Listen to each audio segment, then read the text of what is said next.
আসসালামু আলাইকুম, সবাই কেমন আছেন? এটা হচ্ছে ক্রস সেলাই।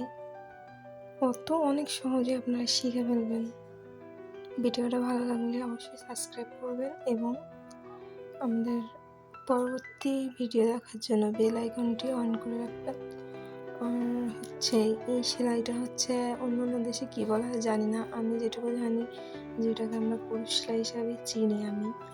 আর এটা অনেক অসাধারণ একটা জামার ডিজাইনটা আপনাদের সাথে শেয়ার করবো অবশ্যই। তো আগে এই জামাটা গিয়ে সেলাইটা শেয়ার করলাম, পুরো সেলাইটা আপনারা শিখে নিন। ধন্যবাদ, পাশে থাকবেন সবাই।